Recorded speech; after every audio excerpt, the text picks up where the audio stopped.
उस कुत्ते की हैबत ऐसी तारी थी, पूरे दरबार में सिपाही से लेकर बादशाह तक हर आदमी खड़ा रह गया और कुत्ते को देखने की भी ताब नहीं थी। ऐसा लगता था कोई शेर बबर आया हुआ है।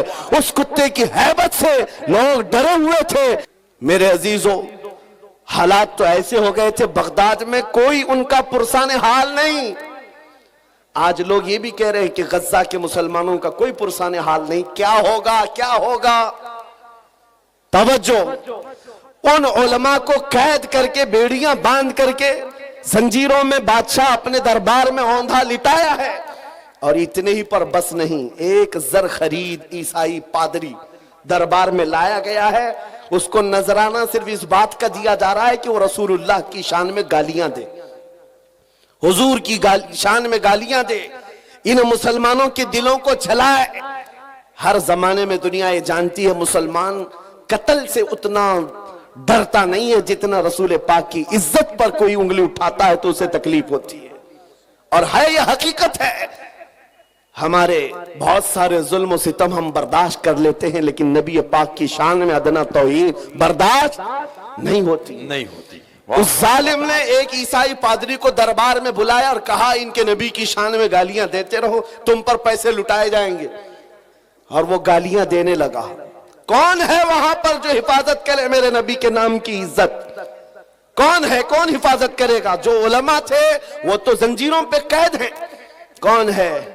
अल्लाह करीम जब चाहे जैसे चाहे हिफाजत करता है। दरबार में बादशाह का एक कुत्ता था जो सोने की जंजीर से कोटे पर बंधा रहता था, एक खूटे पर बंधा रहता था। जैसे ही वो पादरी गालियां देने लगा, वहीं से कुत्ता भौंकने लगा, जोर जोर से भौंकने लगा। दरबारियों ने कहा कि तेरा बयान शायद कुत्ते को अच्छा नहीं लग रहा है, इसलिए कुत्ता भौंक रहा है। ईसाई पादरी ने कहा, वो तो जानवर है, मेरा बयान क्या समझेगा? दूसरी बार गालियां देने लगा, कुत्ता फिर भौंकने लगा। फिर लोगों ने कहा, तेरे बयान पर ही कुत्ता भौंक रहा है।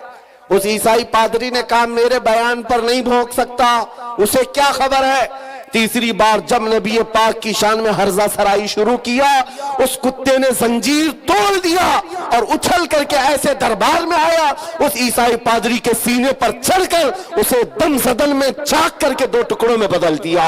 उस कुत्ते की हैबत ऐसी तारी थी, पूरे दरबार में सिपाही से लेकर बादशाह तक हर आदमी खड़ा रह गया और कुत्ते को देखने की भी ताब नहीं थी। ऐसा लगता था कोई शेर बबर आया हुआ है।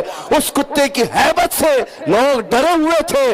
और तारीख में ये लिखा है, जिन्होंने हमारी खोपड़ियों से मीनार बनाया था, जिन्होंने बगदाद को हमारे खून से नहलाया था, उसी ततारियों के दरबार में एक दो नहीं 10,000 ततारियों ने कलमा पढ़कर इस्लाम कबूल कर लिया। सुभान अल्लाह, सुभान अल्लाह, सुभान अल्लाह, सुभान अल्लाह। जब रब तबारक व तआला नामों से रिसालत की हिफाजत फरमाता है तो वो कुत्तों के जरिए से भी काम लेता है।